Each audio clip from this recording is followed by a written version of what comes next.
Welcome to Heartglow CEO, where high achievers evolve into purpose-driven powerhouses. I'm Casey Rossi, your integrative leadership coach. Join us to break free from people-pleasing and burnout, exploring mindset, embodiment, and soul alignment. Discover expert insights, success stories, and actionable tips for holistic wealth on your terms. This is where transformation meets the modern female leader. Let's go. Welcome back to another episode where we explore ways to up-level ourselves and our leadership. Intention has been on my mind lately. Perhaps it's the rejuvenation of spring, symbolized by the emergence of tiny sprouts breaking through the soil towards the light. Even right now, at this very moment, I have my window open, the sun is shining, and the sounds of the birds are chirping. Have you ever felt a similar stirring within yourself? A sense of heaviness lifting, akin to the awakening of nature around you? Sometimes I think that heaviness is seasonal. I live in upstate New York in an area not far from Buffalo, one of the cloudiest cities in the country. So after months of not feeling the warmth and experiencing brightness, emotions can easily mirror the gloominess outside. Make sense? Consider the metaphor of a seed's journey. Despite its initial darkness and dormancy, where it was no doubt cold and in the dark unknown, it eventually breaks through the soil, fueled by an innate intention to thrive. Similarly, our journeys often entail periods of solitude and darkness, necessary for growth and transformation. Yesterday, I listened to an interview where a healer was talking about our shadow sides and how there is power in our pain. This dovetails in when I think of thriving.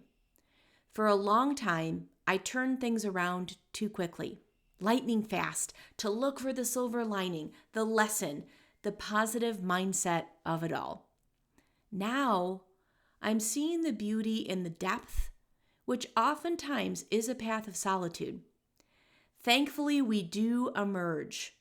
With tenacity and intention, our circumstances change and we are lifted up and out of what felt like a death and can experience a new life with freshness, breath, and the warmth of the sun. I don't know about you, but I love to dissect language, ponder, reflect, and return with a greater sense. The standard definition of intention is an aim or a plan. Intentional is something done on purpose or deliberately. And the medicinal definition of intention is the healing process of a wound. I want you to think about all of that for a moment. I'm actually going to say it again. So what we most commonly think of when we hear the word intention is kind of like a plan or a goal or to be mindful of something. I think that's generally what we think of when we think about intention. Intentional is really doing something on purpose. So we're thoughtful about it. We're deliberate. But the piece that really got me was the medicinal definition of intention, the healing process of a wound. Just in the 3 lines of intention's definition lies your roadmap to success. Step 1, have a plan. Step 2, act with purpose. Step 3, embrace the healing process. Pretty cool, isn't it? You know I like to give invitations, so you have inspired action. You actually have this opportunity to engage your thoughts and journal and reflect, so it has more meaning, so you can actually personalize it. If you're in a spot where you can pause after these couple of questions, awesome. If not, definitely circle back to really dive in and see what comes up with these couple of questions for you. In what area of your life can you implement this 3-step process to see results? That's have a plan, act with purpose, embrace the healing process. And now that you're aware, where can you craft an action plan and accept the healing process of the journey? Because that part's often left out. Where can you act more deliberately? And where can you align your big purpose with your actions? And maybe it's been a while and your big purpose is faded or got dusty, or you just plain forgot about it, and all is welcome. Maybe that's something that you want to revisit or craft for the very first time, like your big why. And then the other thing is, how can you honor what needs to be healed to cross the finish line of your hopes and dreams? Because I think oftentimes we forget about that healing piece. We're just so into the linear black and white of our to-do list and our goals, and kind of plugging into the SMART goals formula. If you've been around for a while, I think that's been in the coaching space for so many decades, our SMART goals. And I think that there's some value in it, but I also think that it can be tweaked for our modern times, with this actual third step being part of the process. Embrace the healing. So much of transformation is having an eyes wide open approach. Be curious. Cultivate an open mindset. Take consistent action. Keyword being consistent, and also action. I think it's like 1 underscore under consistent and 2 underscores under action. And then be willing to change course when things are stagnating or just not working. Always good to get fresh eyes on it. Like whether you do a self-audit or you are connecting with a mentor or an advisor to just get an additional set of eyes on your work, that piece of accountability is priceless.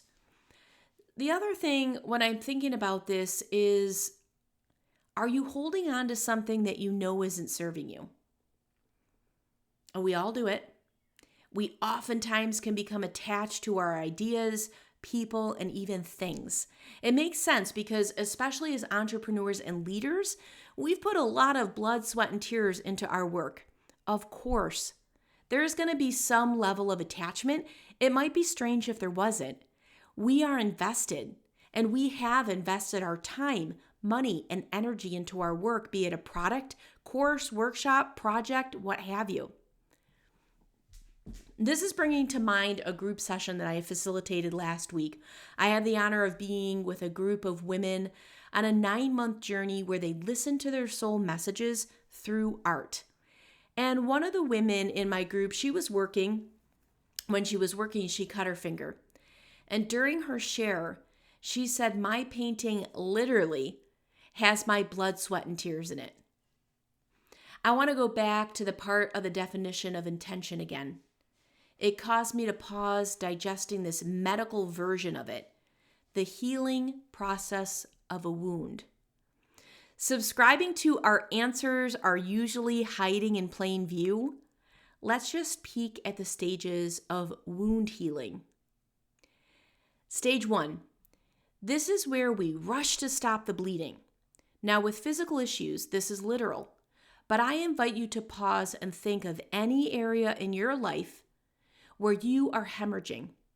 This might come in the form of an energy leak. There are so many areas where we can consciously and unconsciously be leaking energy. It also could be in the form of a financial loss. And even a small drip over time compounds to a significant thing. So an example here might be a membership that you're no longer using. It could be one of the umpteen apps that you have subscribed to that you really never look at. Those little things, even if they seem insignificant, they absolutely compound over time. Now, stage 2 is inflammation. Originally, when you hear the word inflammation, you may associate it with a bad thing. But inflammation is a fundamental and crucial part of the body's natural healing process. It's like the troops being called in to respond on your behalf. It is necessary. And I liken this to the germination process, pushing through to emerge. Stage 3 is growth and rebuilding. Here's where you've come through to the other side, similar to the hero's journey, which I spoke about last week. You're on your way back home after battle, so to speak. There is a recreation. And lastly, stage 4, strengthening. I love this step, and admittedly, it's one I forget about. There is a sweet opportunity to honor here. Often we rush to get back to normal and catch up on whatever it is we lost during the time of injury and healing. But here, there seems to be space for magic, a reconvening with new eyes, adaptable muscle tissue, and fresh awareness and readiness. Drawing parallels between intention and the stages of wound healing, we see the importance of acknowledging our wounds and allowing space for growth, rebuilding, and strengthening. Intention is the seed of all achievement. Think about that for a minute. Intention is the seed of all achievement.